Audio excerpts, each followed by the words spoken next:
Salam damai sejahtera saudara-saudariku terkasih dalam Kristus Yesus. Pernah suatu saat di mana saya mulai melayani secara lebih intens. Saat saya memberikan porsi waktu yang lebih banyak untuk pelayanan daripada pekerjaan saya sendiri, sehingga juga ada protes kecil dari partner saya, membuat saya berpikir, sebenarnya saya mau mencari apa? Apa tujuan saya melakukan semua ini? Apa mencari kesibukan yang rasanya juga gak masuk akal? Pekerjaan saya aja banyak dan gak kepegang kok malah nambah beban lain. Cari nama, ya rasa itu juga bukan tipe saya. Jadi sebenarnya saya mau cari apa? Uang. Pelayanan bro, yang ada kita malah keluar uang. Tapi ada satu yang boleh saya katakan, saya merasa memperoleh kebahagiaan dengan melakukan pelayanan tersebut. Meskipun harus gak bangun pagi, gotong kursi, angkat meja, badan keringetan. Padahal di kantor rasanya kita gak mungkin melakukan hal seperti itu. Ya, mungkin ini Roh Kudus yang memampukan kita melakukan semuanya ini. Dan kita tetap bisa tersenyum dengan penuh sukacita. Ilustrasi kitab suci diambil dari Markus 10 ayat 17-27. Perikop orang kaya sukar masuk kerajaan Allah. Banyak orang mencari Yesus dengan berbagai macam motivasi. Apa motivasi kita dalam pelayanan dan dalam mencari Tuhan? Rasanya hanya kita dan Tuhan yang tahu. Seperti dari ilustrasi bacaan tadi, ada seorang yang berlari-lari mendapati Tuhan Yesus.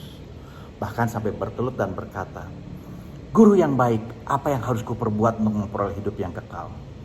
Orang ini dikatakan seorang yang banyak hartanya, namun juga terlihat punya kerendahan hati. Karena sampai berlari menghampiri Yesus dan bertelut di hadapannya. Di zaman itu, orang Timur Tengah, orang yang terpandang tidak akan berlari mendapati seseorang. Apalagi sampai bertelut di hadapan orang lain. Minimal ya tentunya dia memandang Yesus sebagai orang yang jauh lebih tinggi posisinya. Meskipun terlihat sebenarnya juga dia kurang mengenal Yesus. Apa yang harus kuperbuat untuk memperoleh hidup yang kekal? Bukankah ini menunjukkan ketidakpahaman akan dirinya? Dan dia juga tidak tahu siapa orang yang di hadapannya. Karena kalau dia tahu Yesus itu seperti Yohanes 11 ayat 25, kebangkitan dan hidup, tentu akhir dari perjumpaan kisah ini akan berbeda.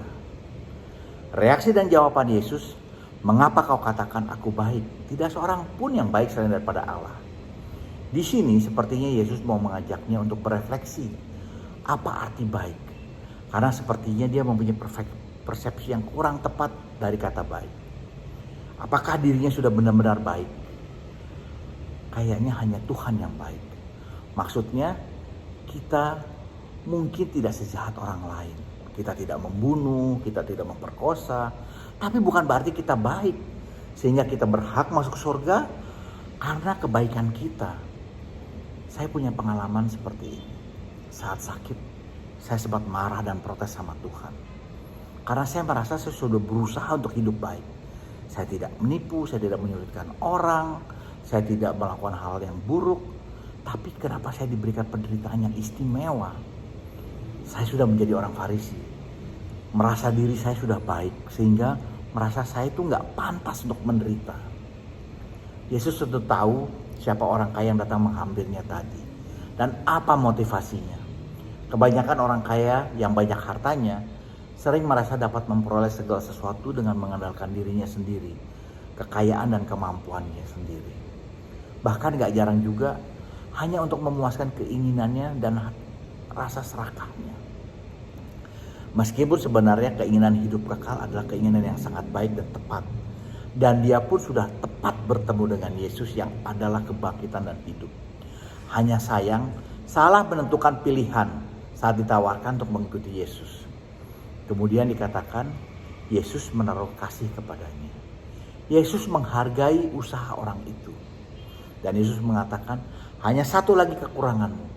Pergilah, jualah apa yang kau miliki dan berikanlah kepada orang miskin, maka engkau akan beroleh harta di surga. Kemudian datanglah kemari, ikutlah aku. Apa reaksi orang itu? Yang menjadi kecewa, lalu pergi dengan sedih sebab banyak hartanya. Disinilah orang kaya ini terlihat jelas tidak mengetahui apa yang dia cari. Dia gagal saat harus memilih antara Yesus atau dirinya sendiri. Padahal Yesus yang pusat keselamatan sudah menawarkan untuk mengikutinya. Sayang keinginan itu ternyata bukan prioritas utamanya. Dia lebih mencintai hartanya, bukan kehidupan kekal dan kerajaan Allah.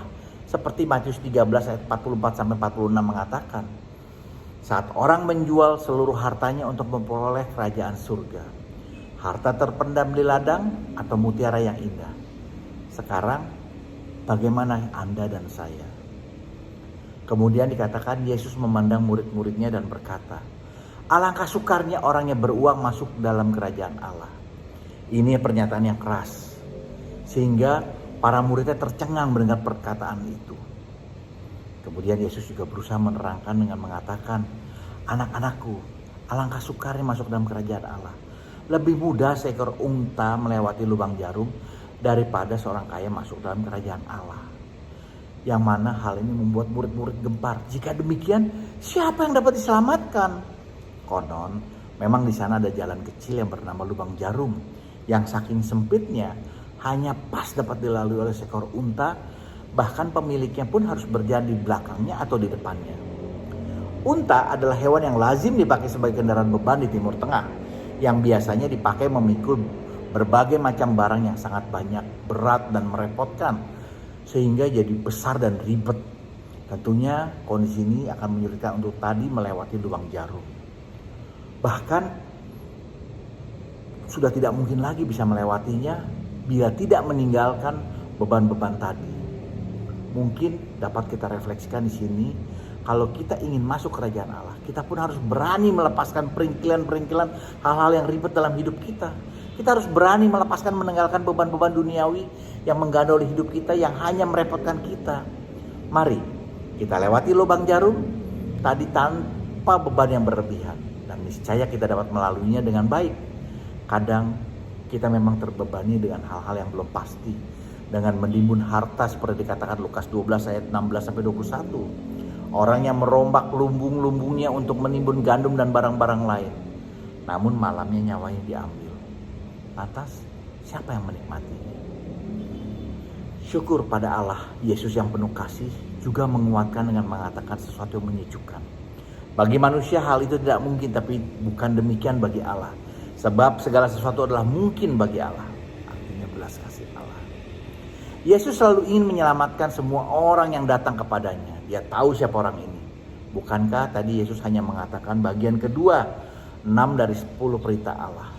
Yesus tahu kalau orang ini sebetulnya sudah melanggar bagian pertama, karena hartanya adalah berhalanya dan Allahnya. Maka dia sudah tidak mempertanyakan lagi.